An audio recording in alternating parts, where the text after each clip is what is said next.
Radhe Radhe everyone. तो जैसा कि आप सभी जानते हैं कि मकर संक्रांति आने वाली है। इस बार मकर संक्रांति 15 जनवरी की है।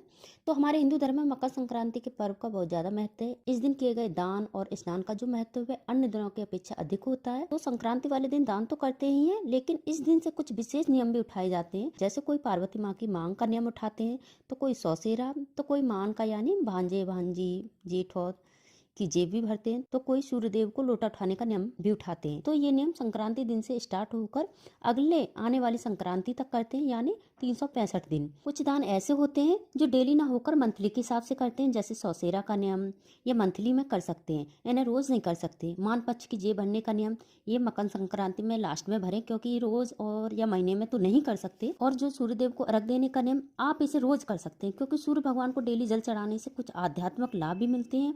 और जब उगते हुए सूर्य को जल चढ़ाएंगे तो आपको सुबह जल्दी उठना होगा, जिससे सही दिनचर्या बनने में मदद भी मिलती है। यह आपको जीवन में डिसिप्लिन, समय का पाबंद बनाता है। कहा जाता है कि सूर्य की पहली किरणों का अभ्यास करने से जीवन में सफलता और समृद्धि आती है। और एक बार ये सब आदत में, जैसे सुबह जल्दी उठना, टाइम पर पूजा पाठ करना, घर के अन्य काम समय से होना, ये सब होने के बाद आप अपने अंदर अधिक तरोताजा महसूस करोगे। तो मैं आज सूरज लोटा का नियम कैसे लें इसके बारे में पूरे विधि विधान से पूजा अर्चना करके इस वीडियो के माध्यम से बताऊंगी। स्नान के बाद आप साफ सुथरे या नए कपड़े पहने। तो इस दिन सूर्य देव की पूजा के लिए सुबह जल्दी उठे, और यदि संभव हो तो आप पवित्र नदी में स्नान करें। यदि आप नदी में स्नान नहीं कर सकते तो आप घर पर ही नहाने के पानी में थोड़ा सा गंगा जल जरूर मिलाएं।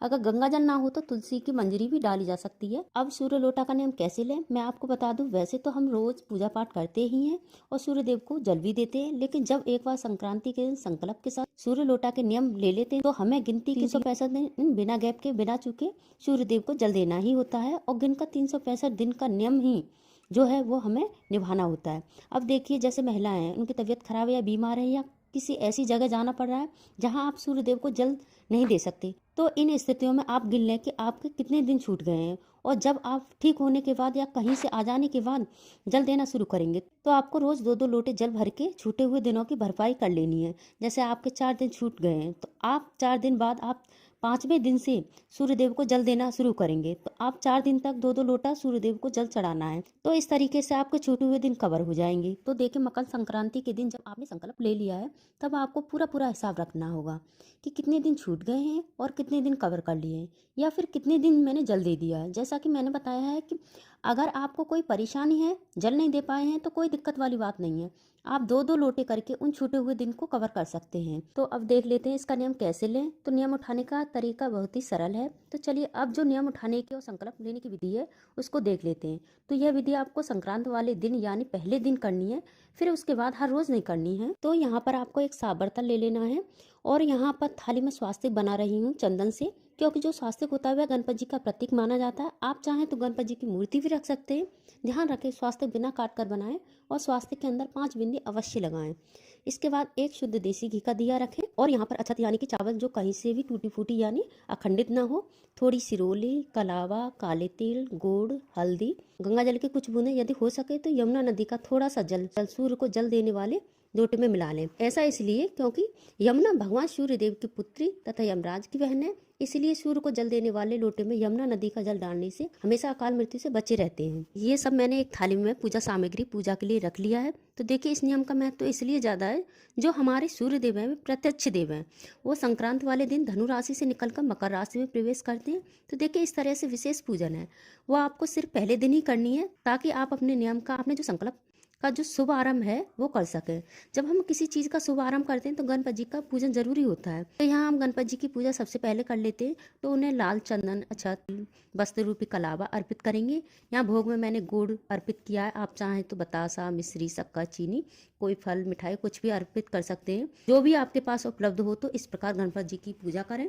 वैसे तो मकर संक्रांति के दिन सूर्य देव को जल देते हैं, लेकिन अगर आपके मन में कोई मनोकामना है उसकी पूर्ति के लिए कुछ लोग होते हैं जो सादा सिंपल जल से सूर्य देव को अर्घ दे देते हैं। लेकिन अगर कुछ पूजा सामग्री जल में डालकर रोजाना सूर्य देव को अर्घ देते हैं तो यह बहुत ज्यादा प्रभावशाली होता है। पूजा सामग्री पूरी तरह तैयार कर ली है, अब सूर्य देव को जल देना है। तो अब देख लेते हैं इसका नियम कैसे लें। तो नियम उठाने का तरीका बहुत ही सरल है। तो चलिए अब जो नियम उठाने की और संकल्प लेने की विधि है उसको देख लेते हैं।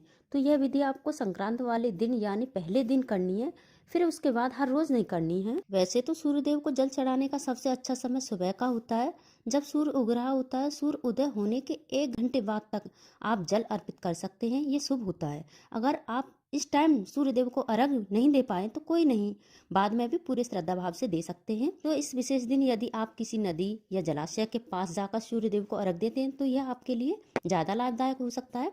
यदि आप घर में ही सूर्यदेव को अर्घ दे रहे हैं तो नंगे पैर ही घर की छत या बालकनी में खड़े होकर उगते हुए सूर्य को अर्घ दें। तो जब भी आप सूर्य भगवान को जल दें तो कुछ छोटी छोटी चीजें हैं जिन्हें ध्यान में रखा आप सही विधि विधान से पूजा अर्चना करें। जैसे जब सूर्य भगवान को अर्घ दे रहे हैं तो दोनों हाथों की जो अंजलि है ये वाली, इसके माध्यम से जल देना चाहिए। ध्यान रखें कि हाथ की तर्जनी उंगली और अंगूठा एक दूसरे से छूना नहीं चाहिए। और जब सूर्य देव को अर्घ दे रहे हैं तो सूर्य की ओर मुख करके खड़े हो जाएं, जिससे सूरज आपको दिखाई दे। और आपका मुंह भी पूर्व दिशा की ओर होना चाहिए, क्योंकि सूर्य सुबह के टाइम पूर्व दिशा की ओर निकलता है। और सूर्य देव को जल देते समय आपका हाथ लोटा को लेकर इस तरह से आपके सर के ऊपर होना चाहिए और उसी ऊंचाई के साथ सूर्य देव को जल धीरे धीरे अर्पित करते जाएं। और साथ में इन मंत्रों को जाप करते जाएं। ओम सूर्याय नमः, ओम आदित्याय नमः, ओम नमो भास्कराय नमः। इस तरह से सूर्यदेव को जल देते समय जो जल की धारा गिरती है तो ध्यान रखें कि वह आपके पैरों पर ना पड़े। इस प्रकार आपको सूर्यदेव को जल देना है। यही कारण होता है कि महात्मा लोग सूर्यदेव को जल देने के लिए सबसे अच्छी जगह नदी मानते हैं, यानी कि नदी घाट आदि जगह में जाकर ही सूर्यदेव को जल देते हैं, जिससे कि वह धारा उनके पैरों पर नहीं गिरती। इसलिए आप लोग इससे बचने के लिए जल को किसी गमले या पात्र में डालें, जिससे सूर्यदेव पर दिए गए जल पर कभी आपके पैर नहीं पड़ेंगे। सूर्यदेव को जल देने के बाद आपको एंटी क्लॉकवाइज, यानी कि जिस जगह पर आप खड़े हो वहीं पर खड़े होकर आपको घड़ी की उल्टी दिशा में घूमना है। 3 बार उसी स्थान पर घूमे। यह सूर्यदेव की परिक्रमा करने के बराबर माना जाता है। अब दोनों हाथों को जोड़कर और सिर झुकाकर सूर्यदेव को नमस्कार करें। इसके बाद आप तावे के लोटे से जल की एक बूंद लें और इसे अपने माथे पर लगाएं।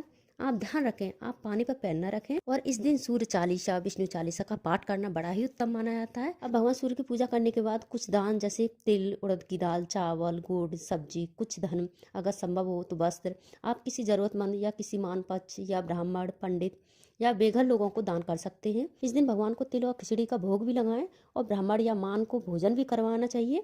इस दिन खिचड़ी का दान करना और भोजन के रूप में खिचड़ी खाना भी बहुत शुभ माना जाता है। अगर आपको मेरी वीडियो थोड़ी सी भी यूजफुल लगे तो वीडियो को लाइक, शेयर और सब्सक्राइब करना ना भूलें। धन्यवाद।